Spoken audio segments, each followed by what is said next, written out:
Good morning all, and we welcome for this third day of FEMA webinar series. Now I request all the participants, we are playing ICI motto, so pray to the Almighty.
So I now request Chairman of Ahmedabad branch to address all our participants. Thank you. Thank you, Bishan Bhai. The learned speaker of the day, CA Rajesh Bhai P. Shah, directly joining us from the city of Mumbai. Vice Chairman CA Harit Dariwal, Secretary CA Bishan Shah, the Central Council members, Managing Committee members, Regional Council members, and members attending this webinar. On behalf of Ahmedabad branch of WIRC of ICAI, I welcome you all to this third day of the very well planned FEMA intensive series. I would like to tell that we are getting very good response to all the webinars being held and getting very good reviews on emails too. I request today from 12 to 1, we have a very important webinar on unlocking the lockdown. Yani once this lockdown will complete, what will be the economic scenario which we expect? And on that, we have very speaker, M.R. Venkatraman, then you can say M.K. Sharma and various other panelists on that. And we are going to deliberate on that. So I'll request that if you have yet not registered for the same, you kindly take the advantage of that very important webinar, which is being conducted for the benefit of all. Plus in the evening, we have a webinar on two burning issues. One is the UDIN and another is the latest code of ethics, which is going to be implemented from 1st July. So again, take the benefit of that. And from tomorrow, we are starting with GST series and direct tax series. So these are the webinars we have planned, and I request you all to take the benefits of the same. Now, friends, in present scenario, whenever any person wants to expand the business opportunities or wants his global presence, or when the domestic markets are saturated, what is the option available with the industry? Then it is nothing else but to expand in outside India. And in that scenario, outbound investment and to boost that, opening branch outside India is very important. And that's why in order to get the working knowledge and updates with respect to what are the nitty-gritties to be taken into care, we have the session today. So now I request Harit Dariwal to welcome the speakers, sir. Then we can take the session ahead. Thank you. Thank you, Chairman. So, before Harit starts, one moment. I would like to say that today this webinar on unlocking the lockdown, timing are from 1 to 2 p.m. and faculties are M.R. Venkatesh from Chennai and Mr. Suresh. He is a EY director, global director, and he's from Bangalore, along with our Central Council member, C. Aniket Talati. We are going to have a panel discussion. That's it. And now I request Vice Chairman C. Harit Dariwal to introduce today's learned faculty. Thank you. Thank you, Bishan Bhai. I think thank you so much, Rajesh Bhai, for agreeing to come on such a short notice and very short and sweet introduction. I think he is having more than 20 years of experience is based in Mumbai. Is a partner of Messrs. Jayantilal Thakkar and Associates. I think with this brief introduction, I think we're all eager and waiting to learn from you, sir. Thank you so much for joining us today.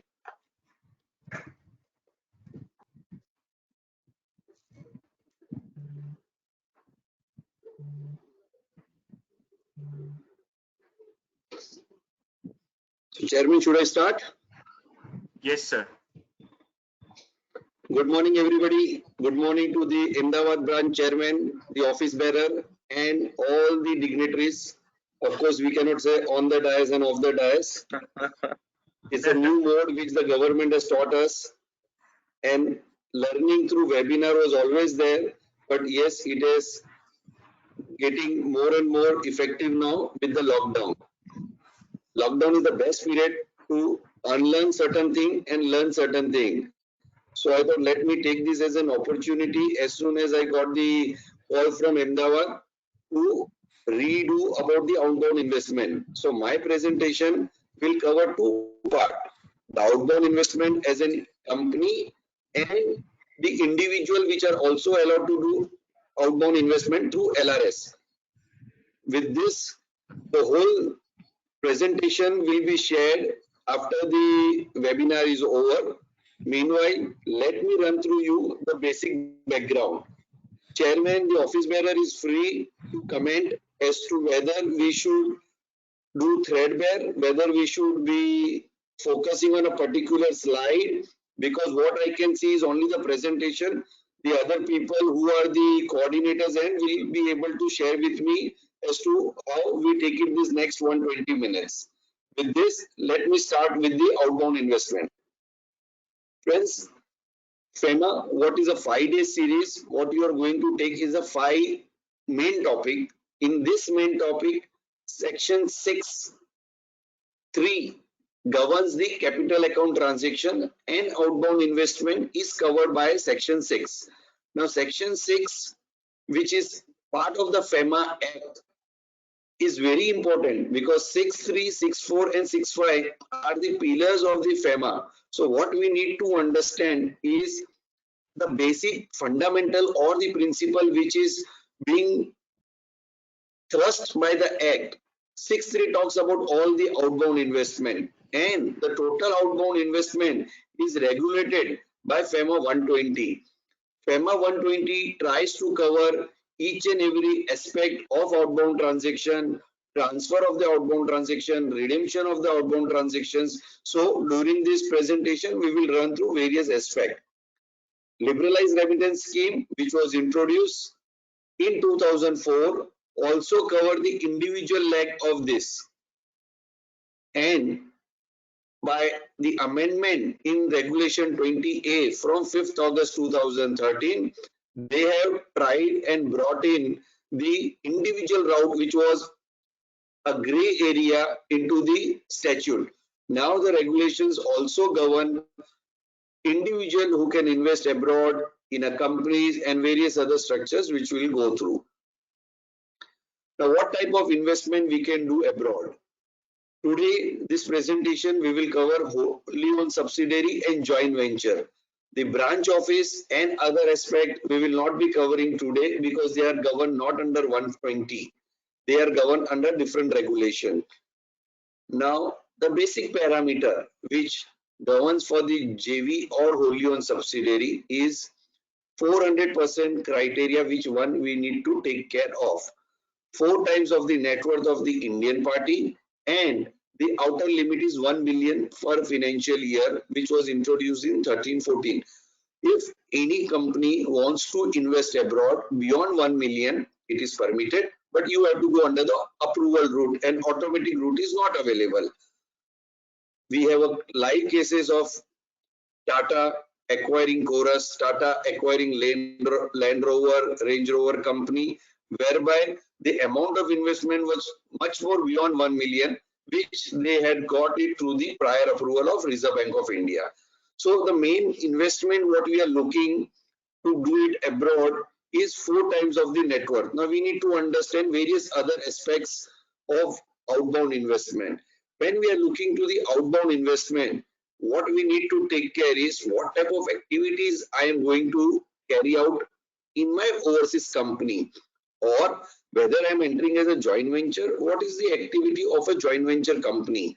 The basic prohibitions are the real estate company, the banking business you cannot carry out, and in the real estate company, what is prohibited is the business. Investment into a company which carries out the construction, which carries out the development. In UK, there is a big business of furnishing and selling the flat is all permissible. Real estate business means carrying out trading in the real estate business, including the TDR. The TDR concept is big in India, but world over, it is not that great. However, under the prohibition category of Regulation 120, real estate business, banking business, and INR linked financial products by the foreign company.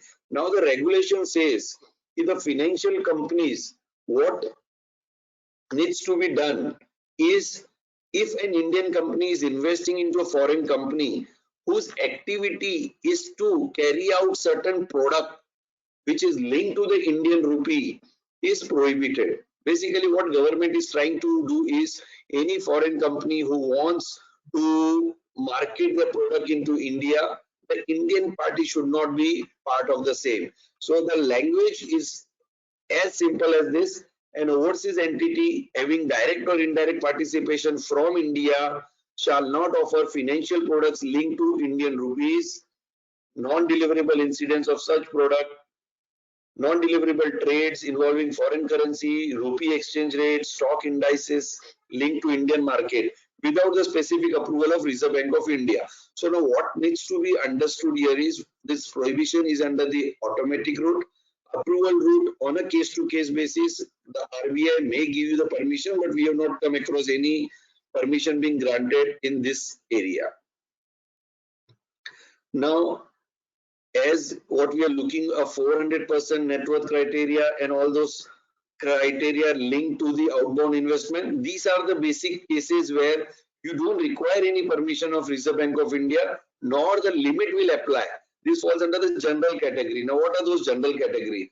The general permission are if a person is holding RFC account, that RFC account money can be used for the purpose of investment abroad, where the limit doesn't apply even under the LRS. As bonus shares on existing holding of the foreign currency shares, if you are already holding the foreign currency shares, if you are getting any further bonus shares, then the limit doesn't apply because technically there is no outflow of any foreign Indian currency or foreign currency from India.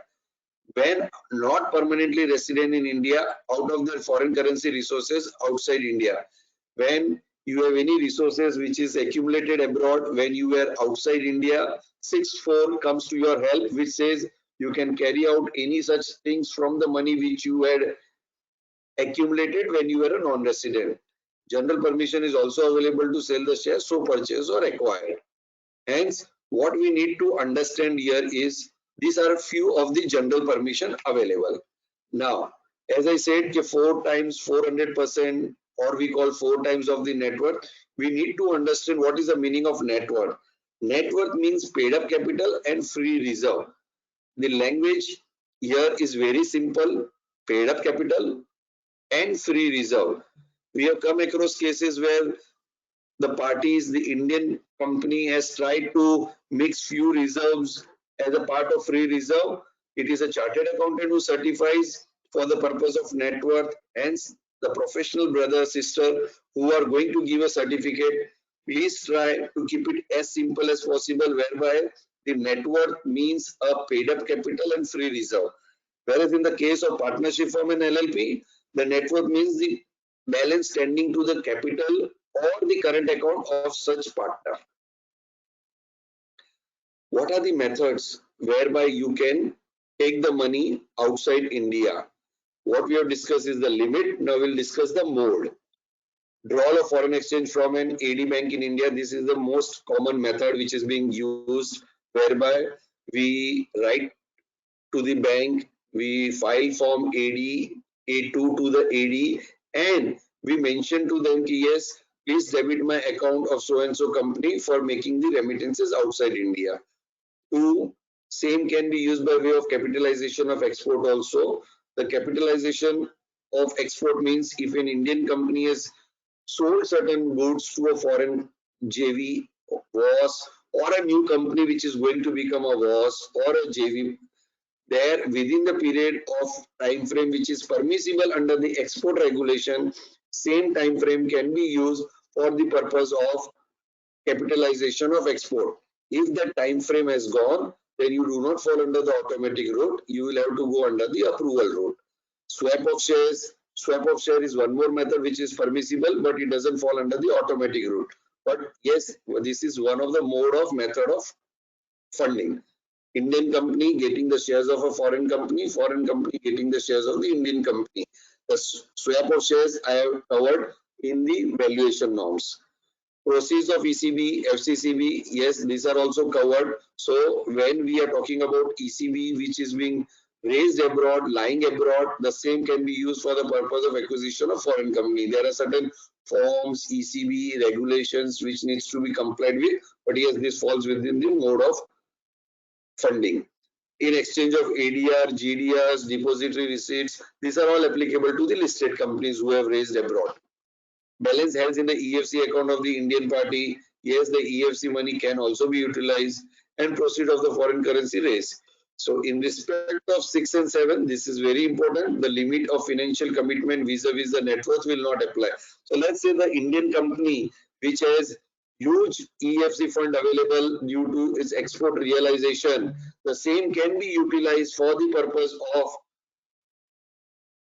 method of funding for raising the equity, I mean to say investing into the equity of the foreign company. Capitalization of export, as I said, Indian party is permitted to capitalize the payment due to the foreign entities, which is in the nature of fees, royalties, or any other dues from the foreign entity, supply of technical know-how. Capitalization of export remain unrealized beyond the prescribed period, as I said, will require prior approval of Reserve Bank of India. Friends, in this presentation slides, I try to cover as much as possible because we are all on the webinar mode and it becomes handy for the audience participants to go through the same rather than looking to the physical papers.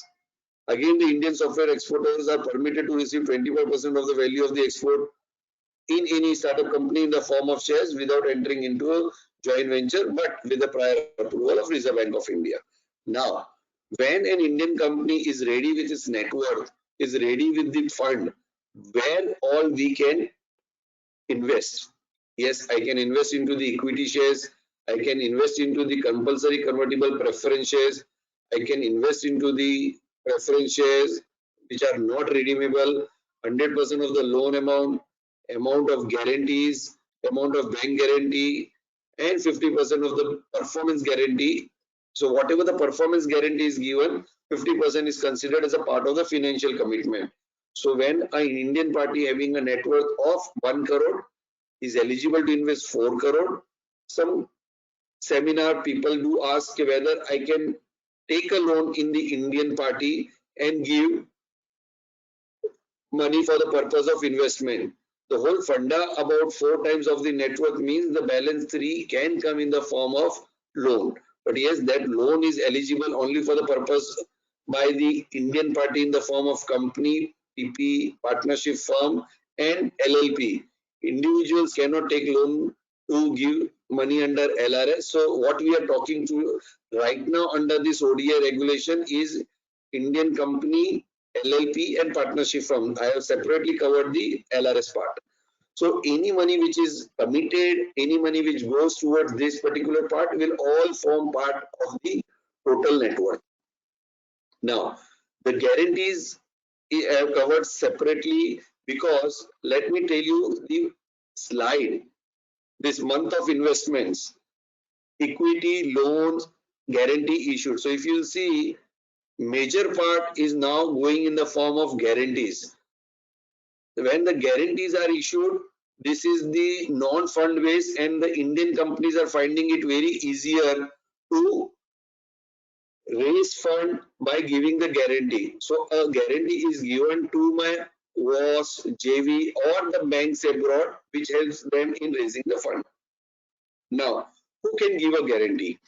An Indian party can give a guarantee or loan only to a JV was where there is an equity participation. Now the RBI is very clear that if your Indian party is, here the IP stands for Indian party. If the IP has not invested into the equity of a foreign company, the question of loan or guarantee will not arise. It needs to be in the form of equity first and then followed by loan and guarantee. The Indian parties may offer any form of guarantee. This is where the Indian government realize RBI has given the permission ki yes, when you need to invest abroad, you need to expand your business, you will have to give corporate guarantee in the form of corporate or personal. But when are you giving the personal? It says including the personal guarantee by the indirect resident individual, primary or collateral, guarantee by the promoter company, group company, sister concern, provided that all financial commitments are within the limit of the limit, which is 4 times.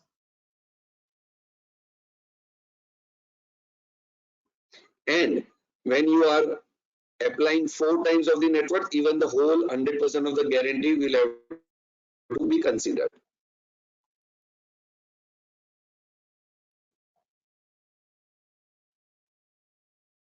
I think the slide has gone.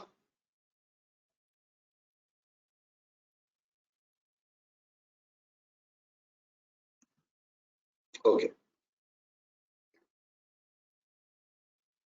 Now, what we need to see is the guarantees what we are giving needs to be close-ended. It cannot be an open-ended. And the amount and the period of the guarantee should be specific upfront. So if you are going for 1 year, 2 year, 3 year, is fine. What needs to be seen is when you are giving the guarantees, the limit which has to form part of the 4 times of the net worth. The question has come which says, A, at the time of giving the guarantee, I was within the 4 times of the net worth. But when the guarantee is invoked for any reason, I do not fall with that 4 times of the net worth. That is fine. That time you will have to take the RBI permission. Otherwise, as of now, for giving the guarantee, if you fall within the 4 times of the net worth, that's fine.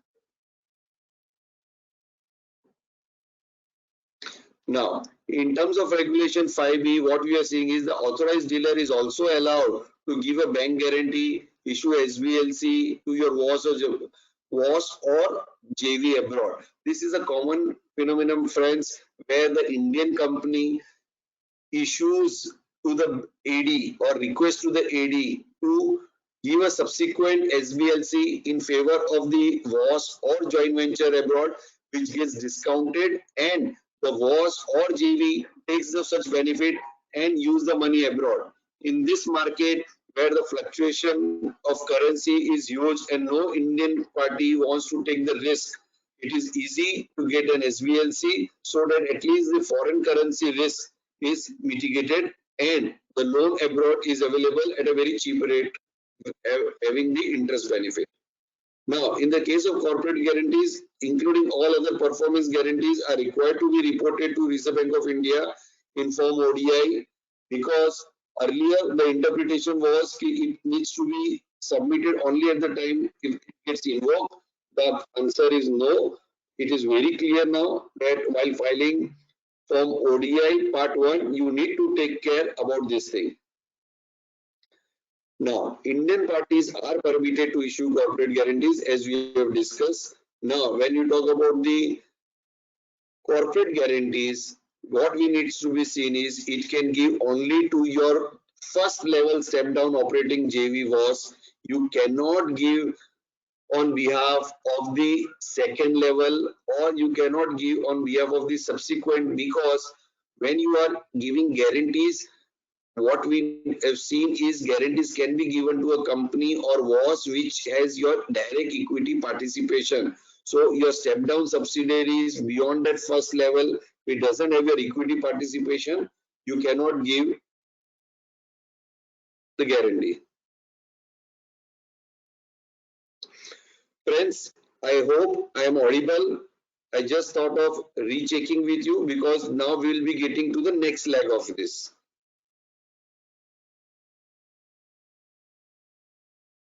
Okay. Yes, sir, you're audible. Great. So this chart was the purpose that the amount which is going in as latest as January 2020 and February 2020, this much money has gone out of India only under this route. Let me tell you, the market is bad, the situation overall is bad, but this is a good opportunity. In this last 16 to 18 days of lockdown, we have come across two cases where the Indian party is still interested to invest in abroad, and we are able to close this deal whereby today the foreign companies are available at a very deep discount and Indian promoters are finding this as an opportunity. So what you'll see in this chart is the equity is the maximum which is going and the loan which is going is minimum and the guarantee is more.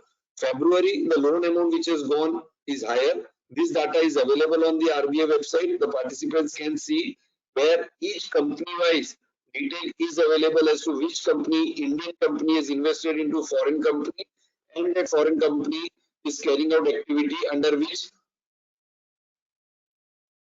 nature. Now, when we have been discussing about the investment, what we are discussing is here when you are submitting form ODI, let us discuss the basic part. This ODI is divided into various things. It talks about the Indian party, it talks about the JV, WAS, it talks about the details of the transactions, and it talks about the declaration. And the last important thing is the certificate by the statutory auditor. Now, when I am investing abroad, there is certain guidelines which needs to be followed because an Indian party is still an Indian party which is governed by the Reserve Bank of India. India still have exchange regulation and it's not a free economy where an Indian party can invest any amount abroad at any valuation.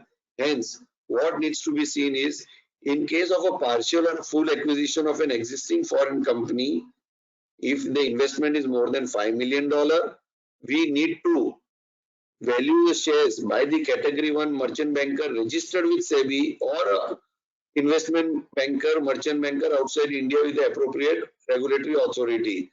And if the value is less than 5 million, then even a certificate from a chartered accountant or a CPA is fine.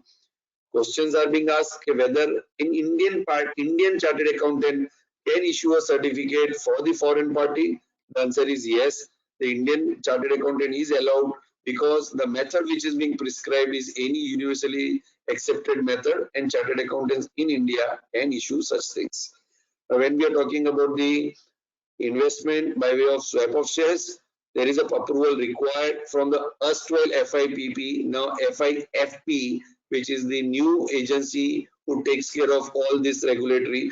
Because when I'm talking about investment by swap of shares, the Indian government needs to verify whether the shares of an Indian company which gets swapped with the shares of the foreign company, the adequate compliance is taken care of FEMA 20 also, because when the swap of shares is happening, the foreign company is also getting the shares of an Indian company. So the government wants to verify when such transactions are taken place, whether it is at arm's length or whether there is any undue benefit being shared to the foreign party.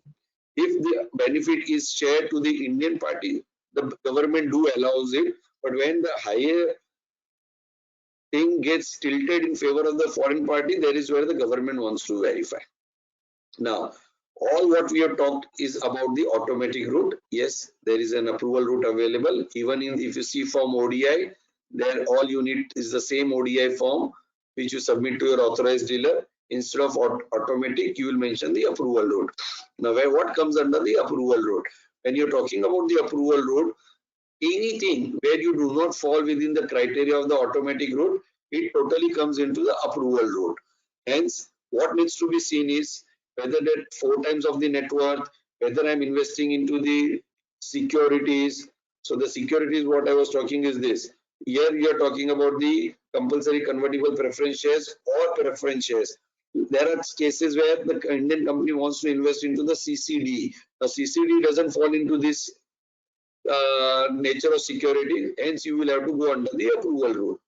Sometimes the loan amount, what you need to give is a particular method where it is not permissible under the automatic route, then you will have to go under the approval route.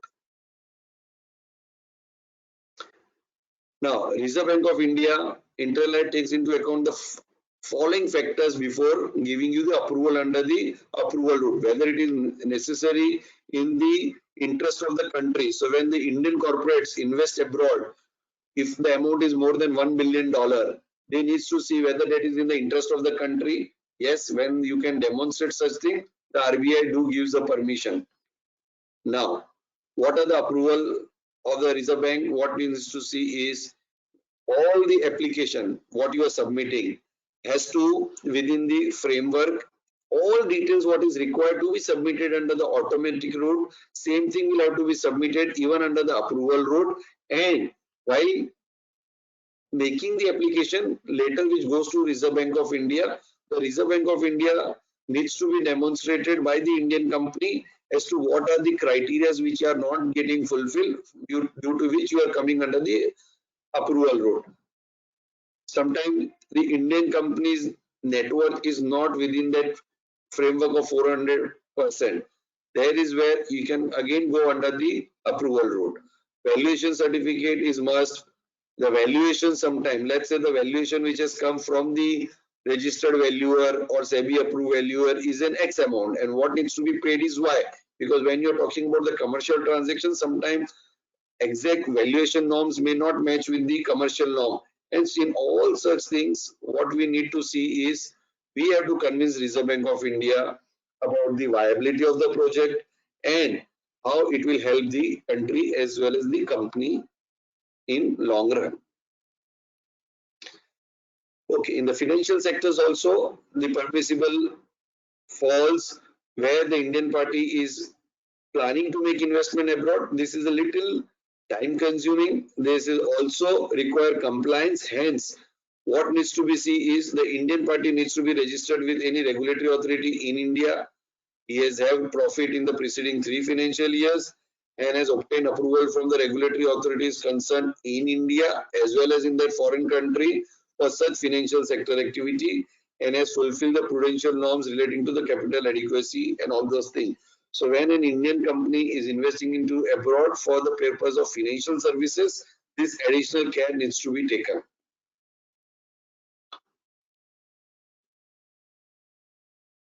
Again, while giving the permission, they will see what are the financial position and track record of the Indian company and as well as the foreign party, and whether this will are in the same line of activity.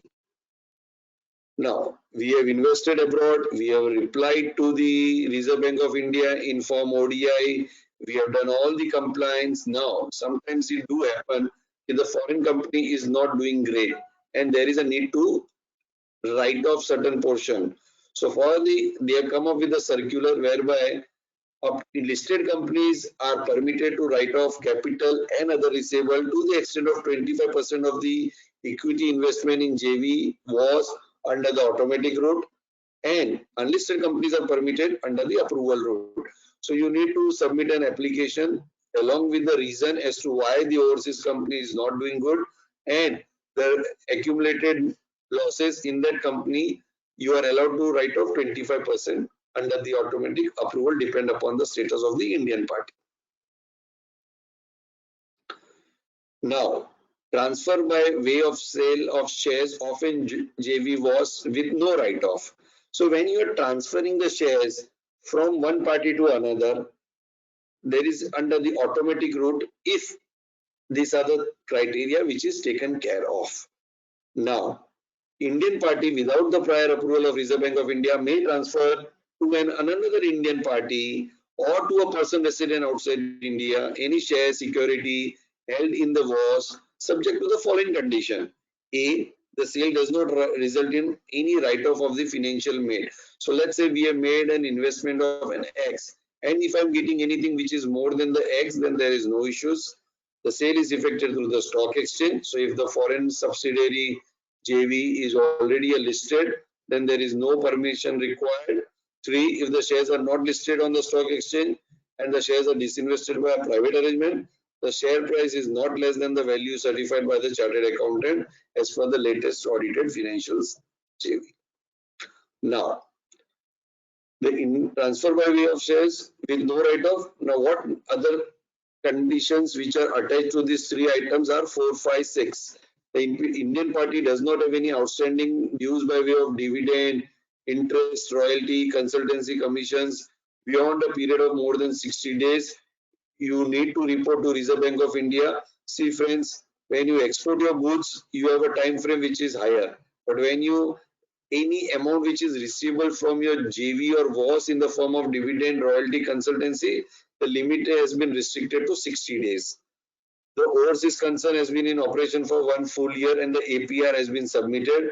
The Indian party is not under the investigation. So if your foreign party doesn't fall into any of this negative list, then you go under the automatic route. You do not have to come under the approval route. And yes, there is a part which needs to be submitted. Category 1, Form ODI, Part 3. Now, transfer by way of sale of shares involving write-off.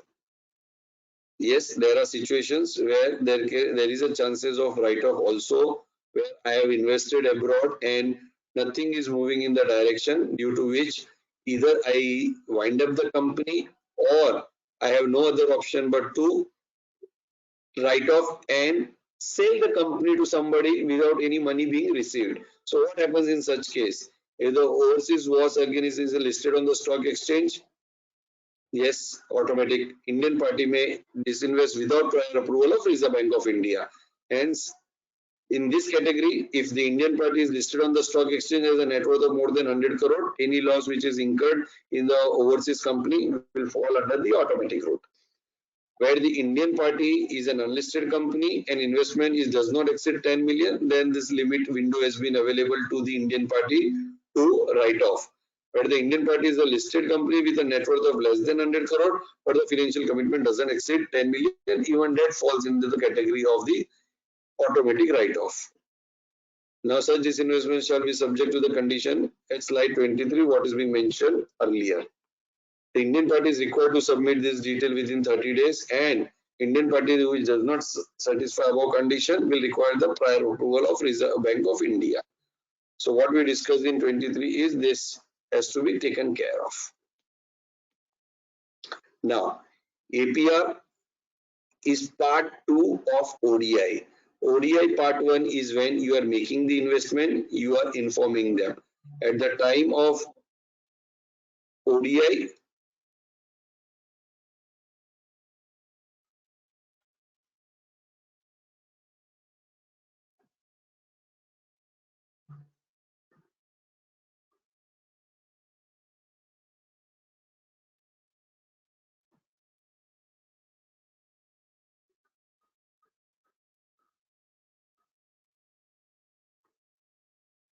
is the webcam stopped?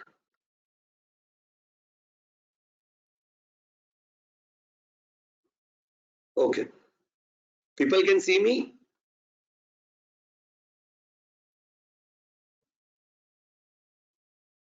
Hello?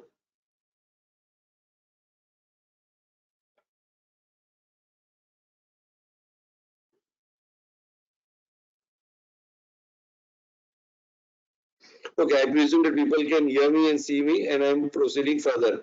So what we were talking about is the part 1, where the ODI investment or the loan guarantees which are submitted. Now, when at the annual you submit APR on the completion of your financial year, calendar year, or whatever year you have been following for the overseas company. So in such situation, what needs to be submitted is part 2, giving details about the current year's performance, past year performance, the net worth of the foreign party, and what is the net worth available, and whatever money which we have received from abroad, there is a specific column which we need to submit. Implication of FDI into India in APR, whether legal structures possible with ODI. This I have separately covered. I'll take that time.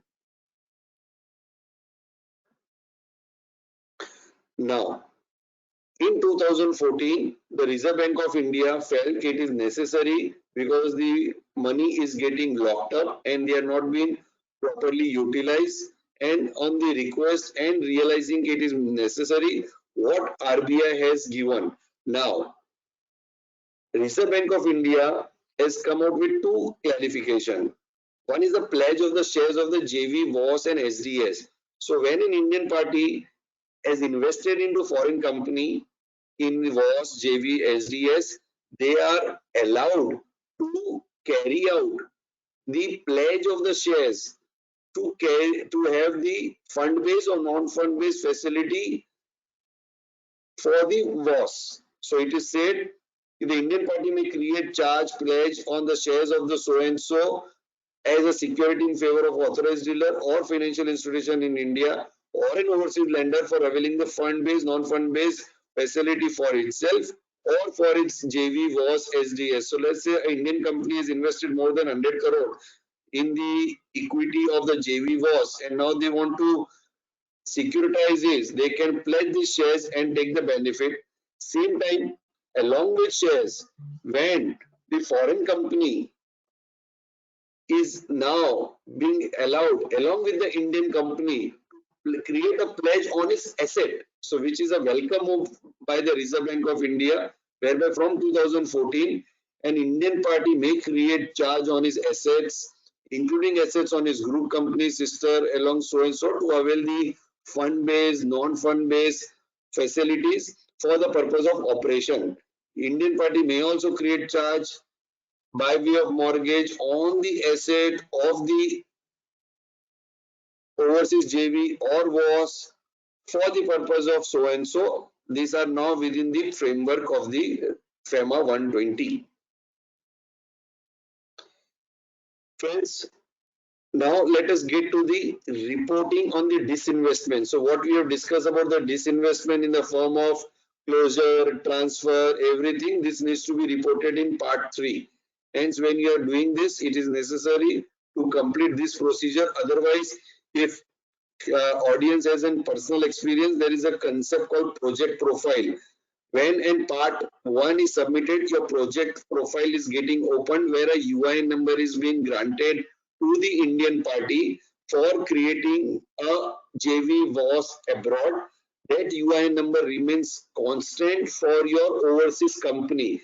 Now, let's say if there are two Indian party investing into that WAS or JV abroad, it will be single UIN number which will be given, and whoever is holding the maximum number of shares will be obliged to file form ODI and the APR thereon.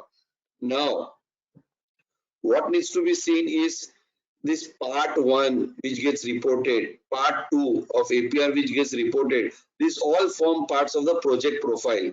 From 2012-13, everything uploading to Reserve Bank of India by the authorized dealer is online. Yes, this benefit is not given to the Indian party till now, but the authorized dealers are looped in, whereby they have to now submit online for all the automatic application.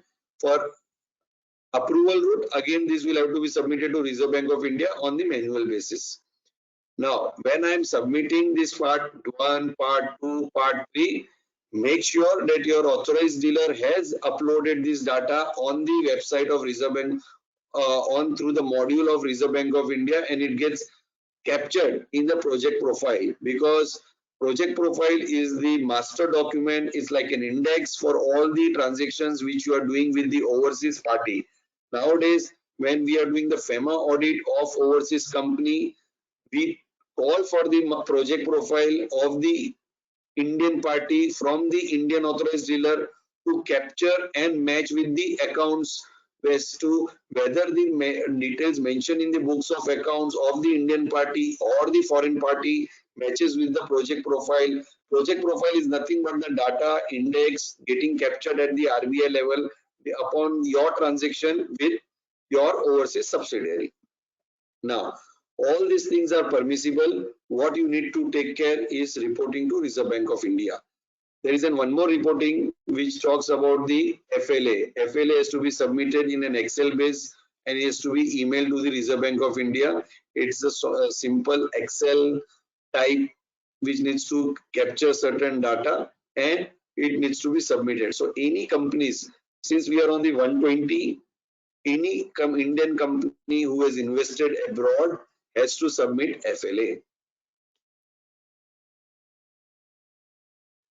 So if time permit, I will take to the Excel, otherwise we will go through the main slides first.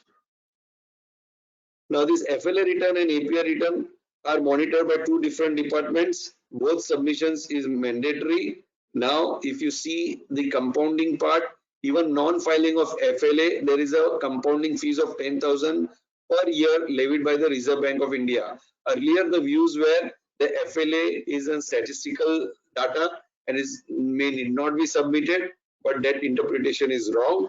FLA is a mandatory now because compounding orders are passed by Reserve Bank of India for non-filing of FLA.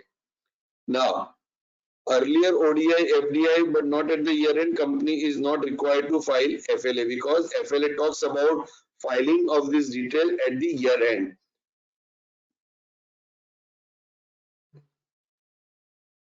This I had been talking about the outbound investment by the Indian party, by the partnership firm and by the LLP. Now, let me run through the liberalized remittance scheme specifically to only outbound investment. This was introduced in 2004. It is available to all the resident individuals. Resident individuals are allowed to send $250,000 per financial year, which is the current limit. Any additional remittance requires prior approval of Reserve Bank of India, which generally they do not give. Now, clubbing of LRS limit is not available for the investment in case if the investment is into the individual name. However, clubbing of LRS limit is available when you are the co-owner and the co-partners in the overseas bank account. The example is the 4 family members sending LRS limit should go to the respective bank account or should go to the common bank account where all the 4 family members are the bank account holder. Now, what is permissible under LRS is opening a foreign currency bank account and making investment abroad. Now, when I'm making investment abroad, acquisition of shares of both the listed and unlisted companies are covered in this LRS criteria. Also, you can invest into the debt instruments, which is permissible. Now, acquisition of ESOPs is also permitted. We will not get into now. Setting up of JV was outside India. This is where this whole criteria today we need to take on. When I'm talking about JV and WAS, notification 263 in 2013 by 5th August 2013, they brought in yes, now the Indian resident, now we are talking not Indian party, the regulation defined them as an RI, resident Indian. So resident Indians are also allowed to invest abroad and carry out whatever activities which the companies were able to do it. So when I'm talking about RI are allowed again, but subject to a limit of $250,000. For them, the limit of 4 times of the net worth and all doesn't apply to them. They have to come within the limit of $250,000, and if they have utilized $250,000 or part thereof for any other permissible transaction, then the limit for this JV and WAS get reduced to that extent. Now, Regulation 20A has been inserted by in FEMA 120, what we saw at the earlier slide. Now, what are the restricted categories? Now, when we are talking or we are giving advice on the 20A, kindly understand that these are the certain additional restrictions which are there because we are dealing with resident individual which are not a corporate entity, which are not governed by any other Companies Act or any other regulation. Hence, there are certain other activities, restrictions which has been prescribed, which I will try to cover here. Now, what does it say? A joint venture was should not be engaged in the real estate business, what you see in financial services. Was should be engaged in bona fide business activity. That means they cannot be an SPV. It should be an operating entity only. Resident individuals cannot form an overseas SPV acting as a mere intermediary. No step-down subsidiaries allowed to be set up or acquired by such was or set up by a resident individual. So an Indian resident RI is allowed to invest or incorporate a company abroad, but that said company should not be used for the purpose of creating a step-down subsidiary or act as a SPV for another operating entity. There are certain other restrictions where you cannot carry out this activity. Individuals who are on the RBI caution exporter list where the EDPMS is shown as an outstanding cannot carry out investment in those countries which is FATFs considered as the non-cooperative countries. Investment in was should be reported in part 1 of ODI within the 30 days. The same ODI is applicable. Disinvestment which is not allowed up to first year, beyond first year needs to be reported to RBI within 60 days. Now APR is applicable to resident individual also. However, the FLA we have not come across as to how the FLA will be filled by the resident individuals. Even when we raised this issue with the Reserve Bank of India, they said they are looking and working on the same. Now, what we talked about the Indian company, what we talked about the Indian resident individual. Now, there are certain general permission has been granted to acquire foreign securities. What does it say? General permission has been granted to a person resident in India who is a resident individual to acquire foreign securities as a gift from a person resident outside India. So, a Indian resident from a non-resident who is a person resident outside India can receive shares as a gift. We are not talking about the relative definition or we are not talking about section 56 applicability. FEMA purely allows foreign securities as a gift from any person resident outside India. To acquire shares under the cashless ESOPs issued by the company outside India, provided it does not involve any remittances from India. To purchase equity shares offered by a foreign company under the ESOPs, even that is permissible. It all fall under the general permission. To acquire the shares by way of inheritance from a person where resident is in or outside India. So when the inheritance is there, you can receive it from a person resident in India also, but when there is a gift, you can receive only from the person who is resident outside India. Now, residents are permitted to acquire foreign securities if it represents qualification shares for becoming the director. Again, everything will form under the LRS. Now, this second thing is very important.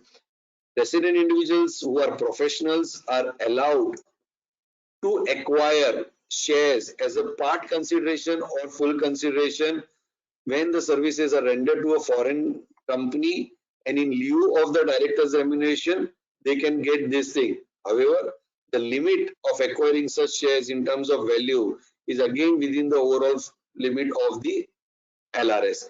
Hence, when we are talking about the LRS, what needs to be seen is this $250,000 is the overall limit. You may get certain other benefits under the general categories, under the approval category, but that limit of 250 should not be breached.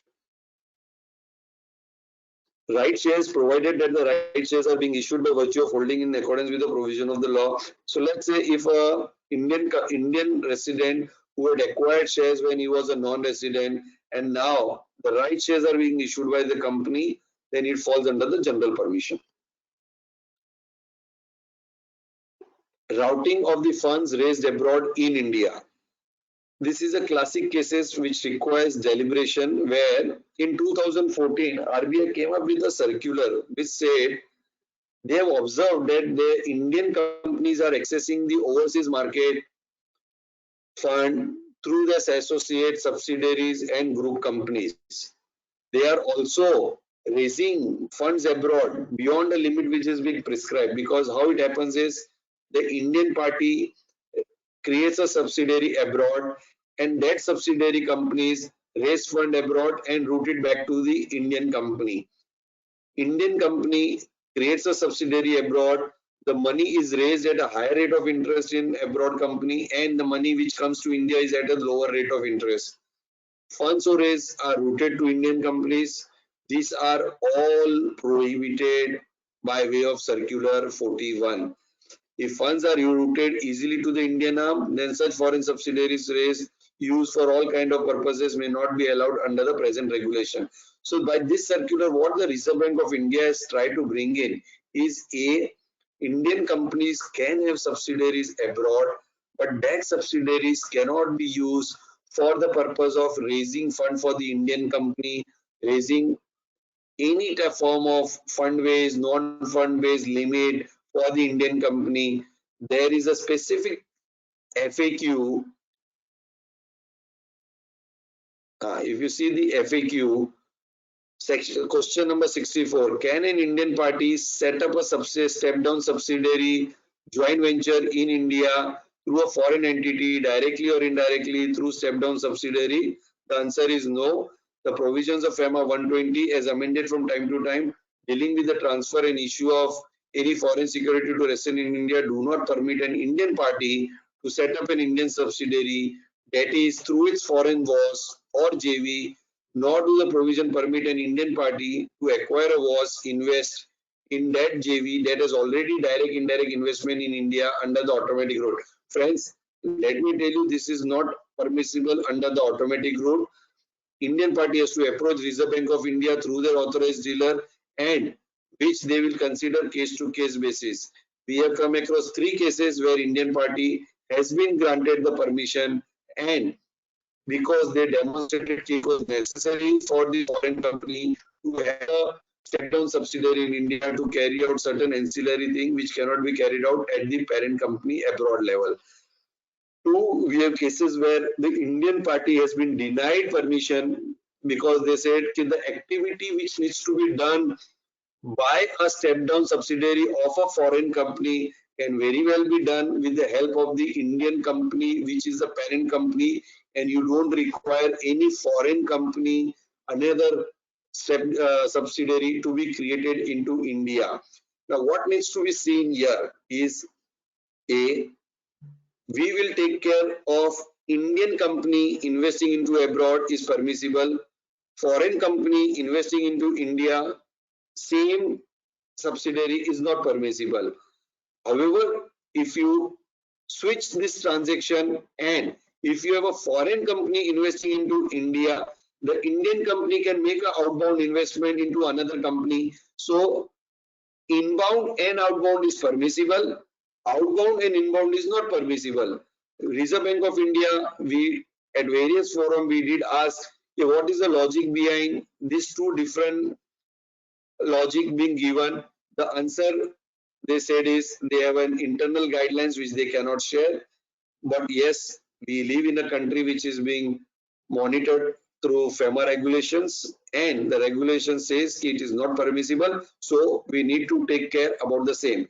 So when we are talking about the outbound investment, what needs to be seen is A, you are freely allowed regulation 120 to use to your benefit for creating any subsidiaries abroad, step down subsidiaries abroad, carrying out any activity which is permissible. However, the same foreign company cannot use that money to invest back into India or raise any money abroad and bring that money into India in the form of further investment or any such things. Now, there is a circular. What it says, the Indian companies are not allowed to issue any direct, indirect guarantee or create any contingent liability or offer any securities in any borrowings by their overseas holding company except for the purpose which is explicitly permitted in the regulation.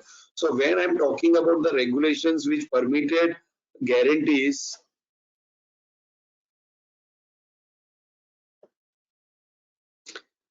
so these are the things where it permitted guarantees, to that extent it will be allowed. 2, where Reserve Bank of India has granted permission of creation of charge and using that limit for the purpose of carrying out any investment abroad or for the working capital of an overseas company, it is permitted. What this through this circular they are trying to prohibit is not to bring the money in the form of any borrowing back to the Indian company. The second pointer says fundraise abroad by overseas group companies with the support of the Indian companies cannot be used in India unless it conforms to the general or specific permission granted under relevant regulation. So the regulation, the law is very clear. You raise the money abroad, no restrictions. But when you raise the money abroad, you cannot bring that money back to India. Now, there is one more category which is permissible about registered trust or the societies which runs the various educational institutions and all. We have come across, if friends, if you have visited Mauritius or Dubai or certain countries where the Indian names are very famous, the same Indian educational institutions which are in India, they have the same establishment in the form of subsidiaries or their uh, add-ons in those countries. Now, how this is permissible? It is permissible under the approval route. So, registered trusts and societies engaged in the educational hospitals are allowed to make investment with the prior approval of Reserve Bank of India. Now, the criteria which are mentioned here, the trust should be a registered trust. It should permit the overseas investment. The proposed investment should be approved by the Board of Trustees. The trust has been in existence for a period of 3 years. It has not come into any adverse notice. Or it should be society. If it is there, same thing. Society should be registered. It should be approved by the governing body. 3 years profitability. All these criteria, you bring it together in the form of applications, and you can take it back to the Reserve Bank of India, who will approve it on the case-to-case basis. It doesn't fall under the automatic route. It falls under the approval route. This, in the seminar, what we are trying to cover is the basic framework of each particular guidelines which is available under FEMA 120. Now, with the next 30 minutes, what we are trying to cover is the question and answer. So let me tell you and take you through the question and answers which will be applicable for each and every slides which we have seen. Okay, so now coming to this thing category.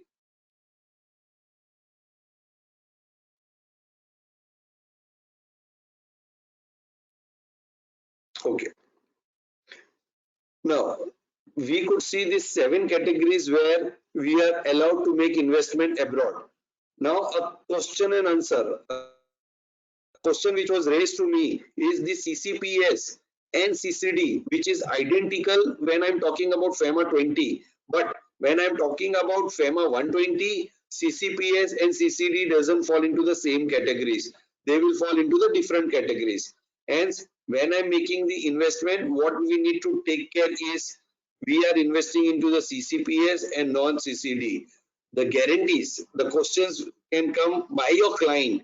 When I'm giving a guarantee, other than the performance guarantee, am I allowed to give a personal guarantee? The answer is yes, you can give a personal guarantee, but the personal guarantee has to be backed by the corporate guarantee and by the company. The law which regulatory Reserve Bank of India mentions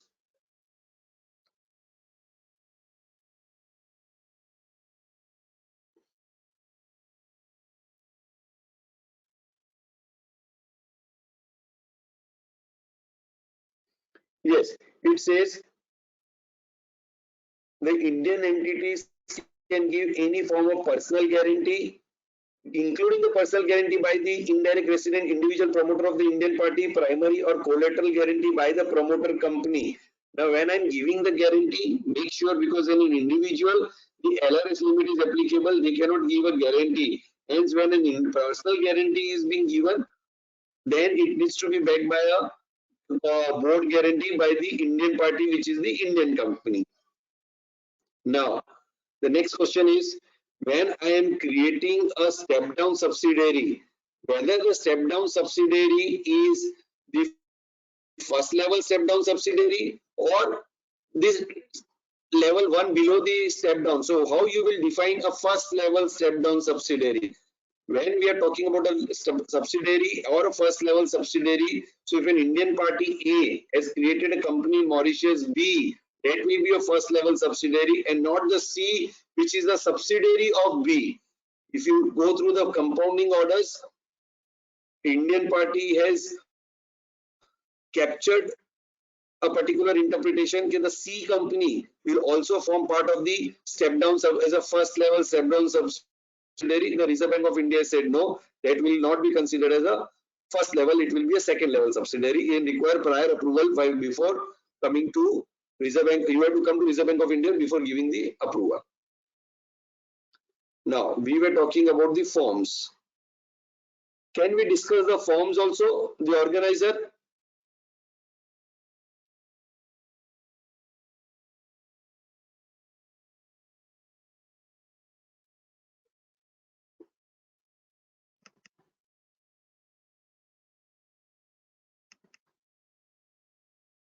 Having some issues with the forms.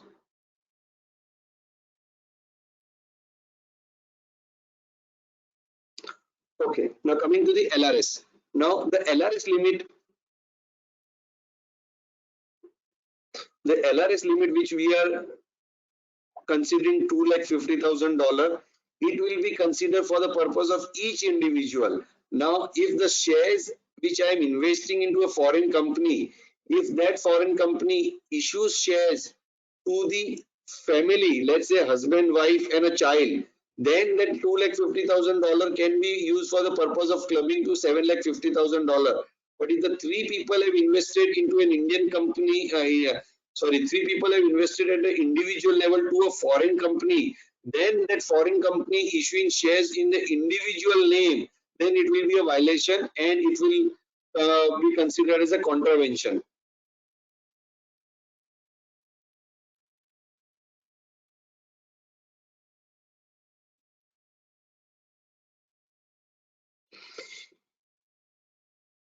I think I have been able to cover all the slides and the scope what has been given to me. Any other questions from the floor are welcome.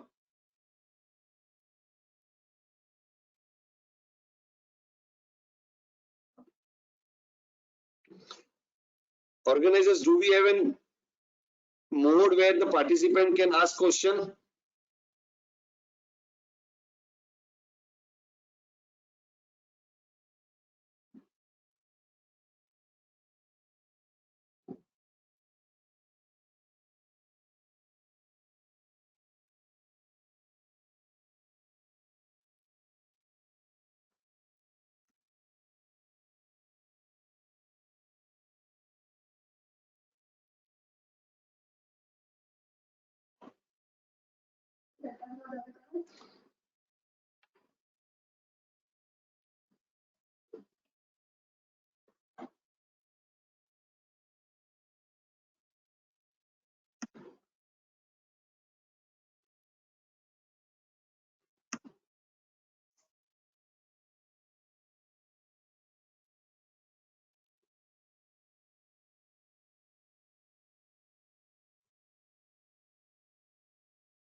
Let me speak to the organizer. I think they are not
Any Q&A are welcome.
Harishbhai, question and answer નું provision છે by the participants because my slides are over. Okay, sir, I am official from the WhatsApp group itself. Okay. WhatsApp group કયું છે? Sir, that is our WhatsApp group. So I am just reading the queries. Yes, and you know. please.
Okay, am I audible?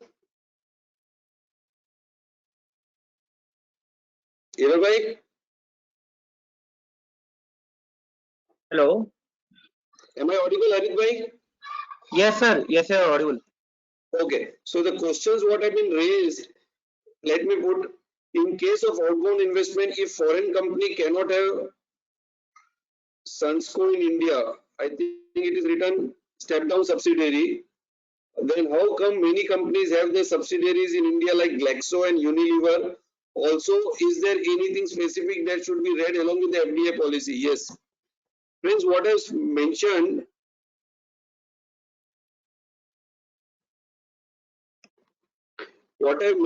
is what is not allowed is outbound investment and then making an inbound investment. The example what is mentioned in the group is a foreign company can always have an inbound investment and that inbound investment can have an outbound. They are from those regulatory countries where this regulation doesn't apply. Hence, the foreign company can have an Indian company as a subsidiary and this subsidiary can have various outbound investment. What is prohibited is an Indian company having an outbound investment and that outbound investment makes investment into the same Indian company or other Indian companies in India. I hope I am clear. So what we are talking is there is no word called round tripping. The question is asked.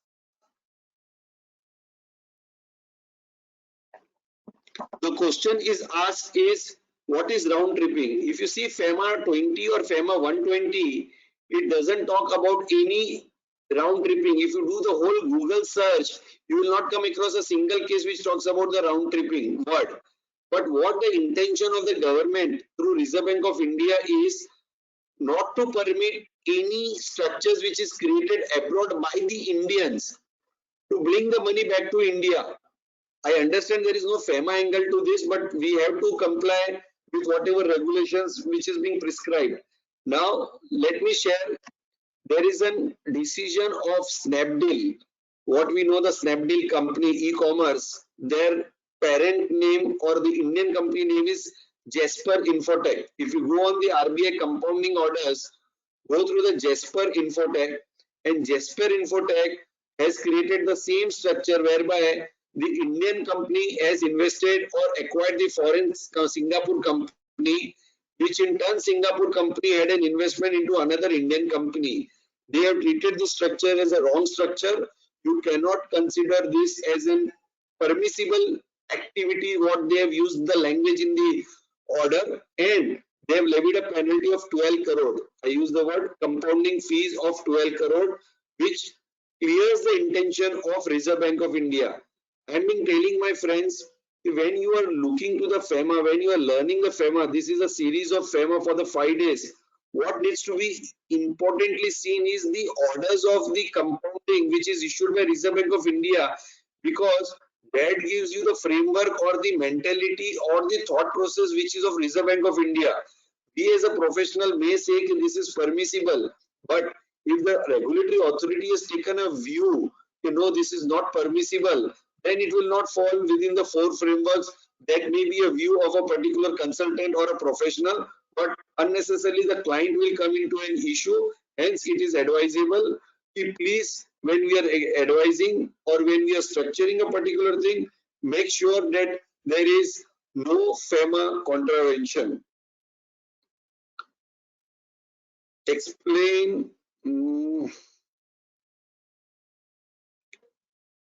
We recently faced the RBI is insisting on the valuation report of shares even in case of acquisition of shares by a person resident outside India as a first subscriber to MOA, AOA. Please share your views. Yes. Now this has been made as a mandatory requirement. Even when I am acquiring the shares of a new company which is at par, they require a valuation certificate.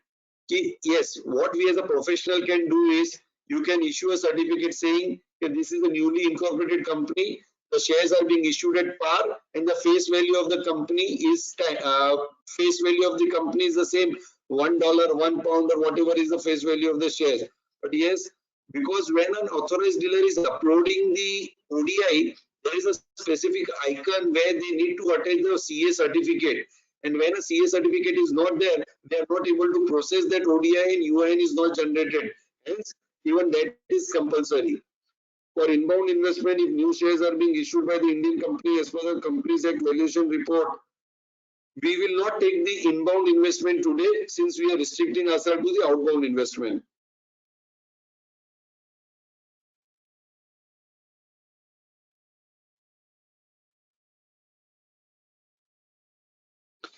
What if the FLA is not submitted for the last 4 years? Can it be submitted late, and what are the late and consequences? The FLA is an online. Now, what I understand from my office is they block the online submission of FLA for more than 1 year. FLA, yes, is available for the current year once the year is over, and the window is open for the last year. But beyond the last year, you need to specifically write to Reserve Bank of India. They will allow you, they will open that window, and then those all FLAs of the previous years can be uploaded.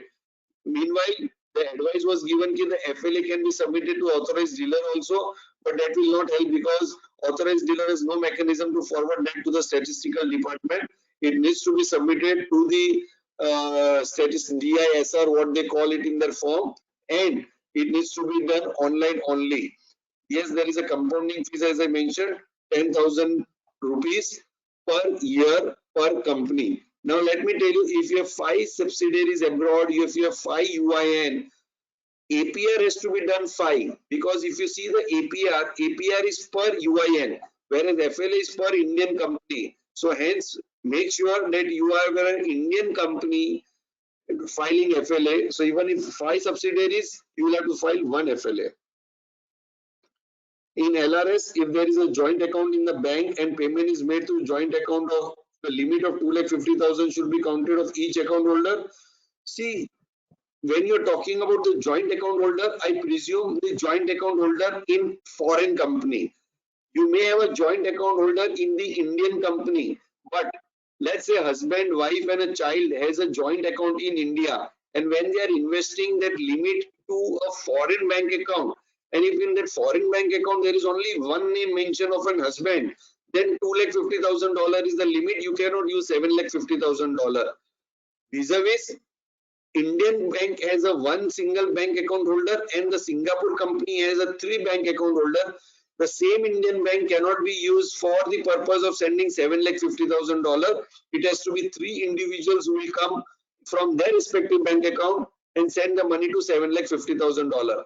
Now, when you are submitting LRS, you are giving 2 declarations. One, you are giving your PAN number. I am not talking the new TCS which is coming from the 1st October. You have already to submit the PAN number, and you already have to submit the declaration that the total remittance is less than $2,50,000. Hence, when you are submitting these 2 declaration, your data get captured, and now this data is getting shared with the other banker, so that the Indian party cannot use multiple bank route to send the limit which is more than $2,50,000. Although it is a self declaration, but now RBI has brought the second control by sharing the information. Real estate industries related issues in ODI and LRS. See, when you're talking about real estate industry, let us define and divide this real estate into 2 things. Real estate, which is an Indian company created subsidiary abroad to carry out the development. Today, when you go to Dubai, you will see all the Indian developers have the names in Dubai, whether you call it Lokhandwala, you call it Shobha, you call it DLF, you call it whichever name you call, you already have those banners and brochures and all those Indian company having a subsidiaries abroad. Development, construction is all permissible. All what is not permissible is the real estate trading. The classic example is you invest abroad, you buy the land, and after buying the land, you do not do any activity and you sell the land. That is a real estate trading. You acquire a property and you keep on buying and selling, that is a real estate trading. But if you develop, do some value addition and then you sell, it doesn't form into the trading. We have a classic case of UK company which is being created. The whole purpose of the UK company is buying the bare shell flat, doing the totally furnishing done up and then selling it. It doesn't tantamount to real estate trading. This is a real estate development.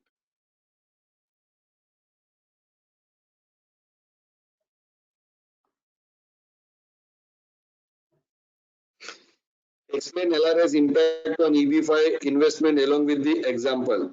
Now, EB5 is the classic case where prior to November, the limit was $500,000 and this was, now it has been increased. So when we are talking about EB5, yes, when two people were coming together and that money was getting invested for a $5 lakh, it was permissible, which is allowed under the FEMA guidelines. But if a single person is investing $2,50,000 and the same money is being used abroad for multiple level, it is not permissible. Same way, if two people are sending the money and that is being used for a single person, it is not acceptable. So what we were giving advice is, you use a 2 years limit of your $2,50,000 to invest into EB5. Now with the increased limit, even the 3 years limit will not be enough, hence it becomes academic. Want some clarification of gifts issue and also give examples of different situation regarding gifts in respect of LRS. See, LRS gift is not covered in the ODI, it is not covered in the FEMA 20A regulation of 120, hence we will not cover this thing over here. Can you please again ponder the write-off of ODI investment by unlisted company within respect to 25% limit and 1 million limit? Friends, there is no limit of 1 million available. What is being specified in the circular is you can write off 25% of your equity investment.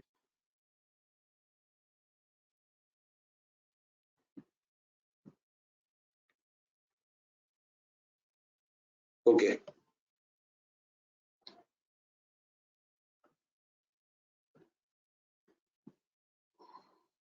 The Indian promoters who have set up the subsidiaries and have at least 51% stake in the JV may write off or other receivables such as loan, equity, so and so in respect of the JV, subject to a listed companies are permitted to write off up to 25% of their equity investment, and unlisted companies are permitted to write off equity, loan or other receivable up to 25% of the equity investment. So what you can write off is the receivables what you are to receive, but to the extent of 25% of the equity investment only. Hope I am clear. If there are two subsidiaries companies in Vietnam and they are to be transferred to Singapore subsidiary for selling it off to third party, Singapore subsidiary companies again within the group. Now for this transfer, I value shares at X and that money will be remitted in India. What if the Singapore subsidiary sale of those investment at a price higher than the value of Vietnam? I believe that valuation should not change. However, the sale from Singapore is not under the valuer's control. What are the responsibilities there? I think you will have to elaborate a little more, because what I understood from this question is there are two subsidiaries of the Indian company in Vietnam and they are to be transferred to a Singapore subsidiaries for selling it off to third party. So when you are selling your subsidiaries to another subsidiary of yours, you have two options. You can transfer the same at the same value at what you had invested the money abroad, or at a value determined by the chartered accountant who is permissible to do the valuation. If you see the valuation,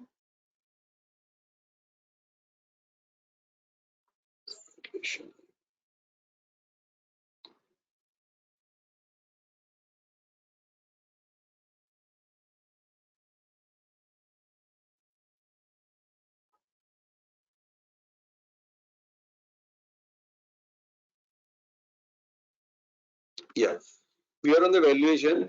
In case of partial or full acquisition of an existing current company where the investment is more than, you require a merchant banker, and in all other cases by a chartered accountant or a certified public chartered accountant.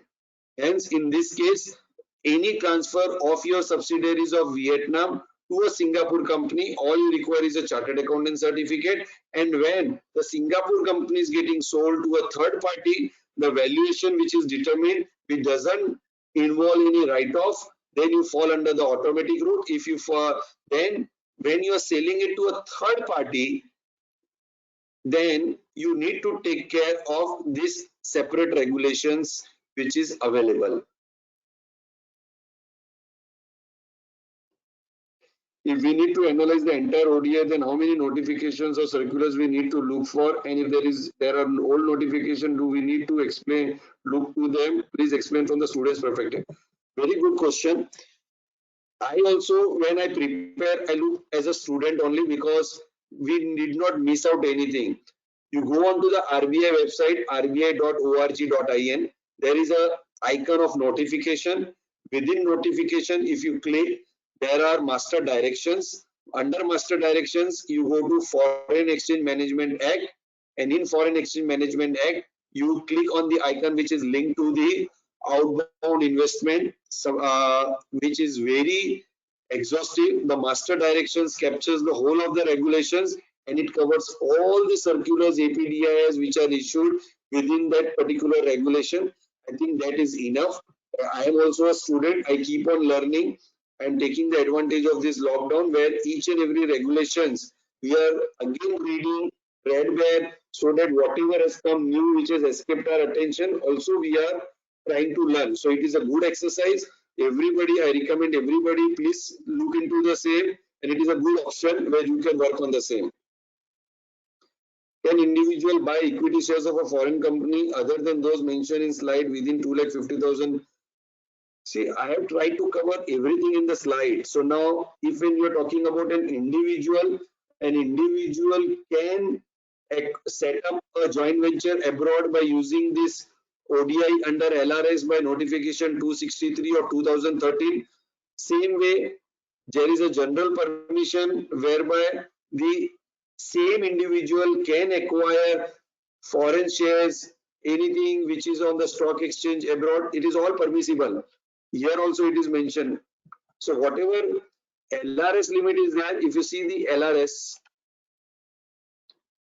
you can acquire in a permissible capital account transaction under LRS means you can make investment abroad, you can acquire equity shares and even unlisted overseas company or debt instrument. So according to me, everything is covered. I don't foresee anything which is remaining.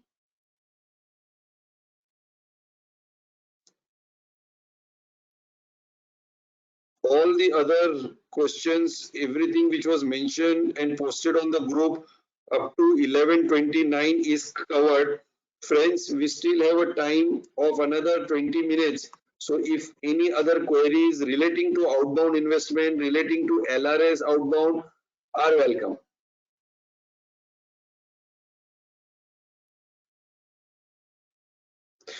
Okay, there is one more question. What about the remittance of dividend to those companies? I have seen these companies remit huge dividends to holding companies, and I have always to remind whether that's fine. Sir, we are mixing two things together. What you are trying to refer over here is the foreign company which has an investment in India in FEMA 20, which is foreign direct investment. There is no restriction under FEMA to remit the dividend which is declared by the Indian company, which is a subsidiary of foreign company.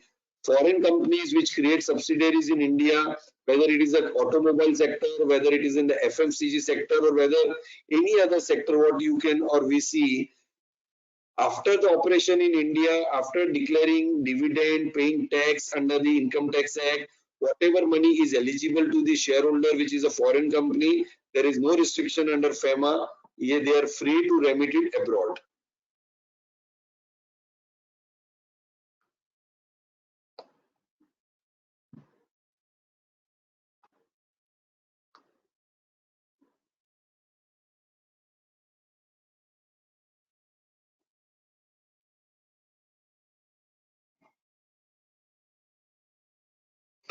Okay, since the time is there, there was a question from Bishan Bhai about the inbound also. I'll try to clear here. For inbound investment, if the new shares are being issued by the Indian company as per the Companies Act, valuation report from registered valuer is required. RBI stipulates CA certificate if registered valuer who is also practicing CA issues valuation report as a registered valuer. RBI will accept it, or it should be only by the lettered as a practicing chartered accountant. RBI accepts the valuation from the chartered accountant. So a chartered accountant certificate or a merchant banker certificate is mandatory from the FDI point of view.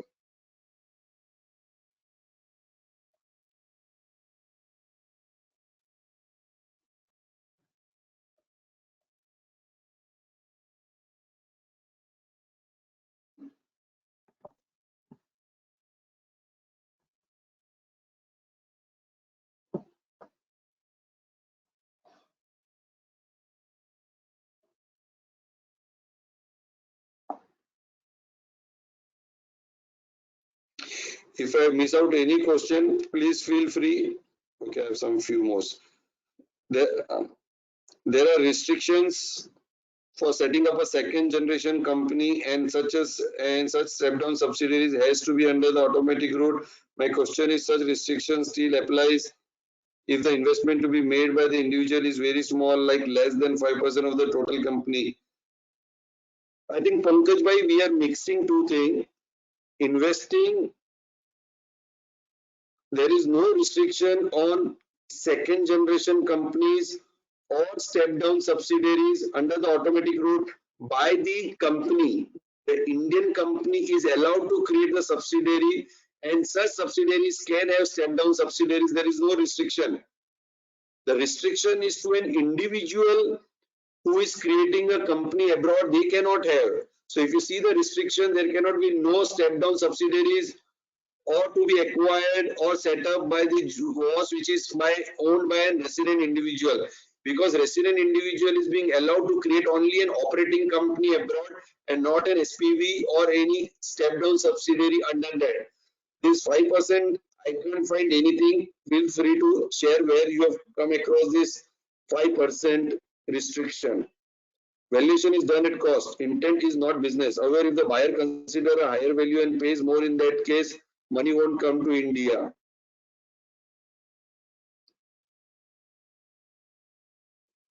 See, Reserve Bank of India goes on the parameter of the due diligence being taken care by the chartered accountant, who is a professional, while issuing the certificate. So if a chartered accountant issues a certificate and considered as a fair value, and if that money is coming back to India, Reserve Bank of India is satisfied with it. They cannot go beyond a particular transaction as to what will be the underlying transaction between the two foreign parties is difficult to get captured.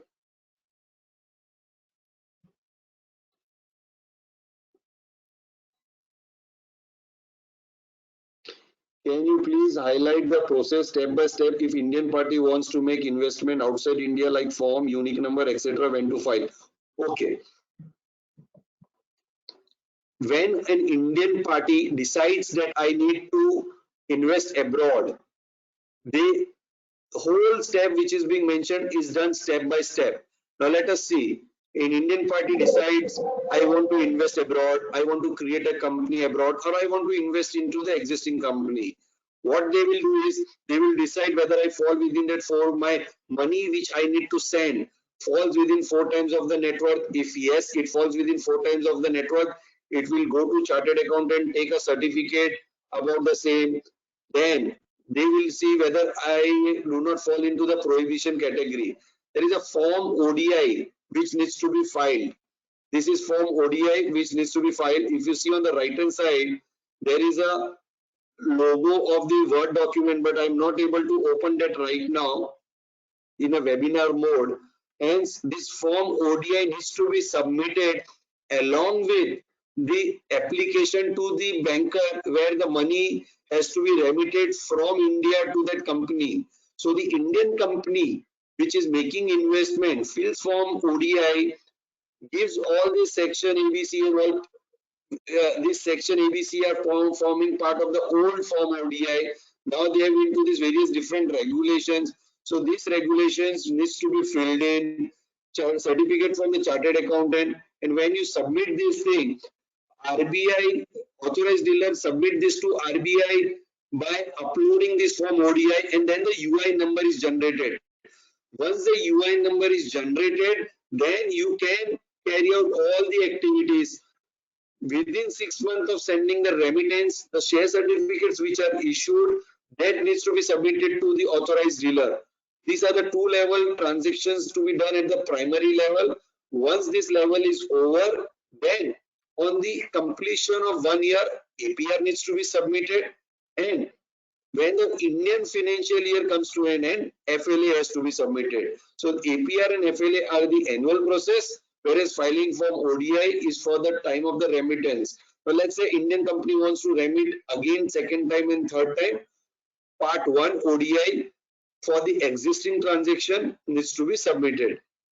care needs to be taken that till UIN number is not generated, you cannot make the second remittance. Hence, when you are making a remittance, make sure that the money which goes takes care for the first month, because till UIN number is not generated, our banker will not allow you to send the outbound remittance for the transaction number 2.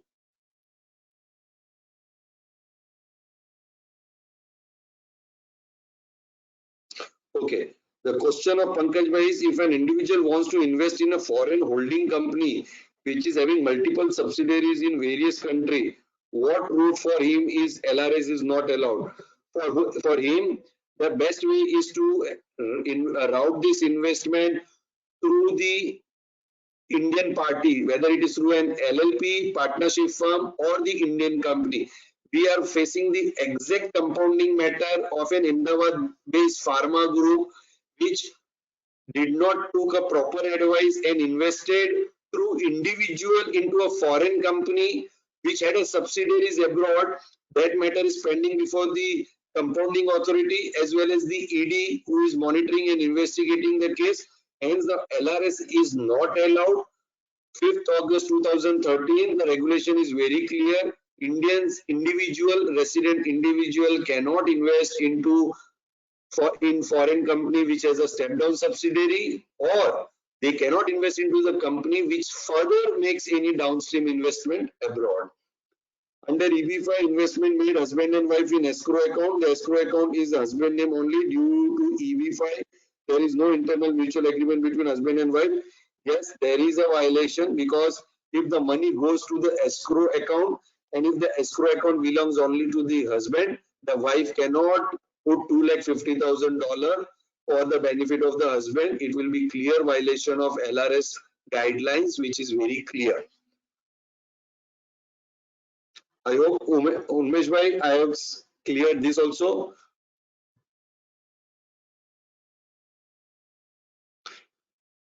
So filing for Indian company investing abroad, I have discussed filing for ODI, filing share certificate as an evidence of the investment abroad, filing APR, and filing FLA on a year-end basis.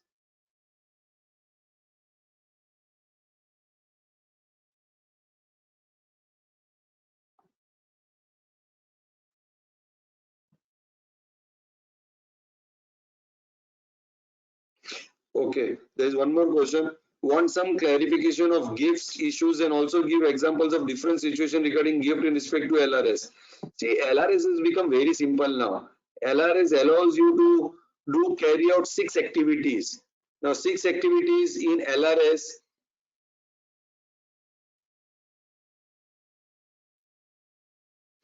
Opening a foreign company bank account abroad, purchase of properties, making investment, acquisition of shares and of the listed companies as well as unlisted companies or debt instruments, acquisition or extending loan, including loan to NRI, and giving gift. Anything which is linked to LRS, you are giving a gift. It is under the automatic route. Up to $250,000, you can gift it to anybody. There is no restriction now.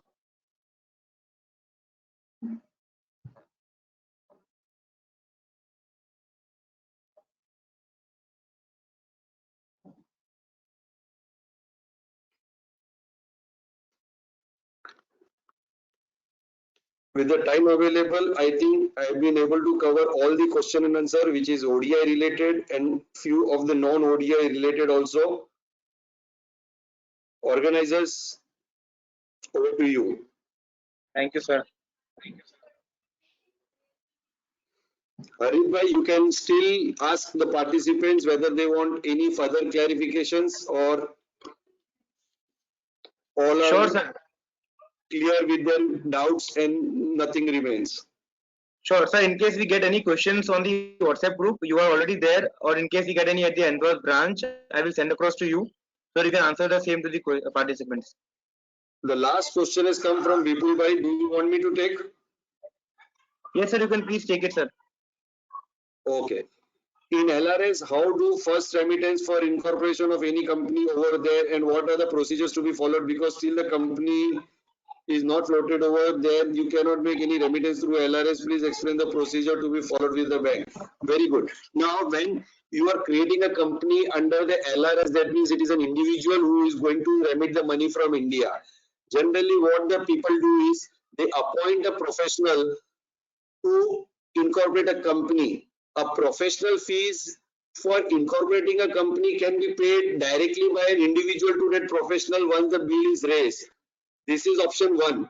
Or option 2 is professional incorporates a company, because in foreign countries incorporating a company is not a time consuming nor it is an expensive proposition, not like India where we have to have the filing fees, or whether there is an stamp duty or anything has to be paid. So let me take you to the example of an UK company. If an Indian individual resident wants to create a company in UK under this form 20A, regulation 20A ODI LRS, all you need to do is appoint a consultant in UK, tell him to open a company with whatever name you want, and of course, since it is under LRS, so that it will be Indian resident who will be holding the shares of that company. Once the company is created, the next step is to open a bank account abroad. Open a bank account abroad, and once the account is opened, then the money flows from India's individual account to that company's account, and all this memorandum article of association needs to be submitted to the Indian banker, who will process this document and remit the money abroad. We have recently closed, last week only, an Indian individual wanted to create a company in London, which is created. Bank account is getting opened. Once the bank account will get open, the money will flow as a share capital from individual account to the company's bank account, and the professional who has been appointed to carry out these activities can be paid directly under LRS as a professional fees from Indian individual, or it can be paid from the company's bank account once the company is incorporated. Are there any country-wise restriction where an Indian resident cannot make outbound investment? Indian resident was restricted under LRS to invest through Mauritius and few countries. Now even the Mauritius has been removed from those categories. Now there are few countries you can go to the RBI website and find out, but other than which main was Mauritius, which was prohibited in 2004, has been removed from that prohibition list, and now Indian individuals are allowed to invest into almost all the countries except 3-4 countries, which is there on the RBI website. You just have to download the LRS master direction, and there you will get the answer.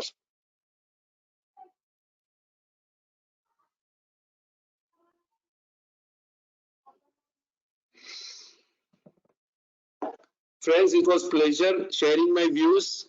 By sharing and discussing, even we get to know various things which we have missed out. So learning is a continuous process.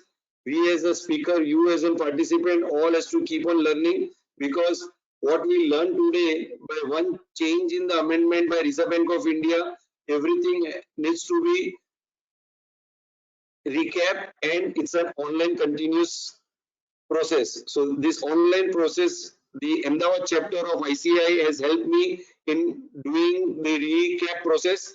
I am thankful to everybody, and